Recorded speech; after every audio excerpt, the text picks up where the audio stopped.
بسم الله الرحمن الرحيم. معايا هنا بقى للعجينة، معايا كيلو من الدقيق، معايا مية دافية كده للعجين، معايا ربع كوباية من الزيت، ممكن تستخدمي بدلها سمنة أو زبدة، معايا معلقة خميرة، معلقة سكر، ربع معلقة كده صغيرة ملح. نسموا الله كده ونبتدوا. بسم الله الرحمن الرحيم.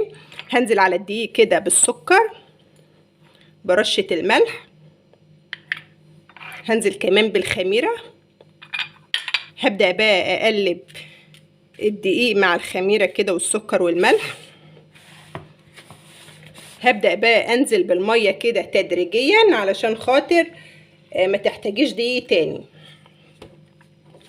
تبدأي بقى ايه تعجني كده، طبعا بتني تعجني بقى في العجينة كده وبتلمي فيها لحد ما تلاقيها نعمت معاكي كده وبقى ملمسها ناعم كده. المهم خليها ايه طرية، ما تخليش العجينة ناشفة معاكي. كل العجين ما بقى طري معاكي كده كل ما اداكي نتيجة ممتازة. حبايبي بعد ما عجنا العجينة وبقت بالشكل ده، نبدأوا بقى ننزله بربع كوباية الزيت زي ما قلت لحضراتكم، ممكن زيت، ممكن زبدة، ممكن سمنة. تبدأي بقى تشربي المادة الدهنية دي للعجينة. حبايبي بعد ما شربنا العجينة المادة الدهنية بالشكل ده، شايفين كمان العجينة طرية وجميلة ازاي؟ كل ما بقت طرية بالشكل ده كل ما ادتك نتيجة ممتازة. بعد كده بقى رايحة اغطيها واسيبها تخمر، ويلا بينا نحضروا خلطة الحواوشي. حبايبي بعد ما خلصنا العجين نبدأوا بقى نجهزوا خلطة اللحمة بتاعتنا. معايا هنا نص كيلو من اللحمة لأنها حمرة، أنا هنا فرملها قطعة من اللية في حدود كوباية كده. بعد كده بقى ده اختياري، انا ضايفه هنا جزرتين فرمهم في الكبه مع قرنين شطه، ضايفه كمان لنص كيلو لحمه. انا هنا فرماله ربع كيلو من البصل، وكمان معلقه توم، يعني نص كيلو لحمه عليه ربع كيلو من البصل المفروم. الجزر بقى والشطه ده اختياري، وهنا معلقه توم.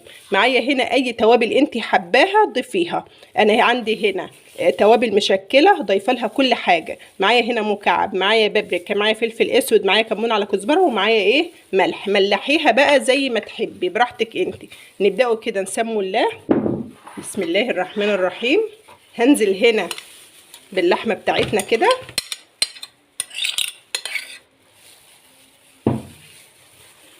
هنزل كمان بالجزرتين، بقرنين الشطه، بالربع كيلو بصل، بمعلقه الثوم. طبعا البصل مفروم، انا ما عصرتهوش من الميه، مخليه الميه زي ما هي.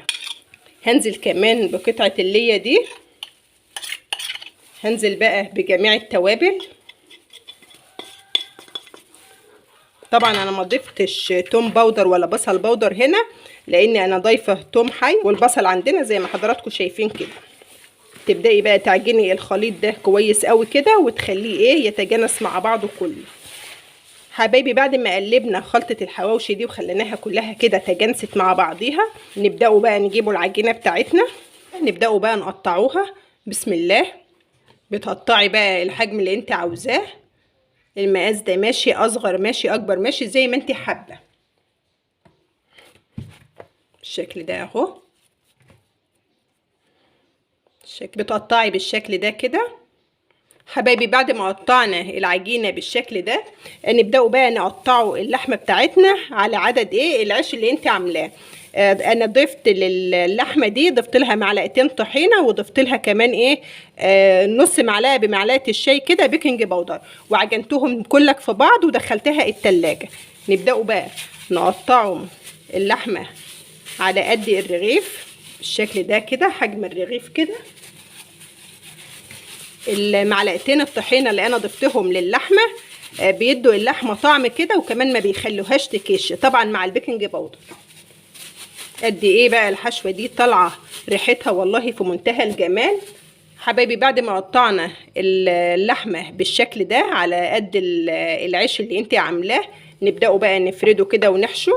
تبداي بقى تجيبي الرغيف بالشكل ده، حابه تفردي على دقيق براحتك، دي يعني رشه بسيطه كده، حابه تفردي على زيت براحتك انت. بتفرديه بقى بسمك كده، ما يكونش رقيق قوي. الرغيف ده اللي راح تحط عليه الحشوه، نجيبه بقى نفرده الغطا اللي راح تغطي بيه اللحمه. طبعا واحنا بنقطعه العجينه بتقطعي واحده كبيره وواحده صغيره. الكبيره دي بتخليها تحت اللي هتحط عليها اللحمه، والصغيره هي بتبقى ايه الغطا اللي راح تغطي بيه. بعد ما فردنا الرغيف بالشكل ده نبداوا بقى نجيبوا الحشوه بتاعته كده، وتبداي ايه تفرديها.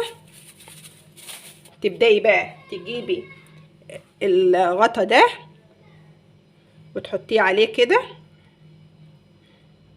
بالشكل ده. دايما تخلي اللي تحت الرغيف اللي تحت اكبر، تعمليه كده. ممكن كمان تخليهم الاتنين بسوي بعض وتمسكي الطرفين وتعمليهم زي انا ايه ما بعمل كده بالشكل ده.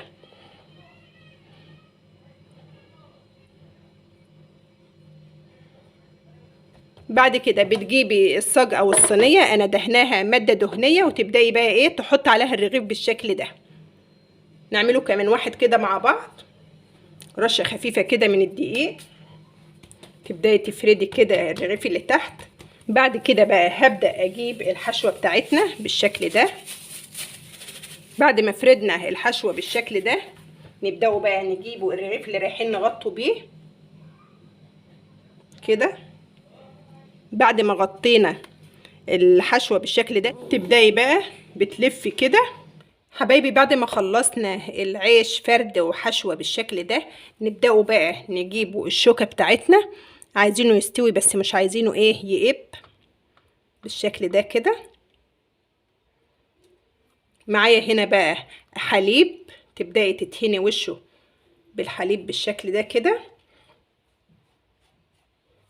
بعد ما دهنا وش العيش بالحليب بالشكل ده تبداي بقى عندك سمسم، عندك حبة البركة اللي يريحك انت، ما عندكيش مفيش اي مشكلة حبايبي. بعد ما دهنت العيش باللبن بالشكل ده وحطينا له سمسم وحبة البركة، انا مولعه الفرن بقى مسخناه. هاخدهم بقى اسويهم ان شاء الله وارجع لحضراتكم تاني حبايبي. رجعت لكم تاني بعد ما سوينا الحواوشي بالشكل الجميل ده. بسم الله ما شاء الله، شايفين قد ايه جميل، حاجه كده في منتهى الجمال اهو بالشكل الجميل ده. وكمان اهو شايفين السوا من تحت. الف هنا وشفا. نشوفوا كده رغيف مع بعض. بسم الله.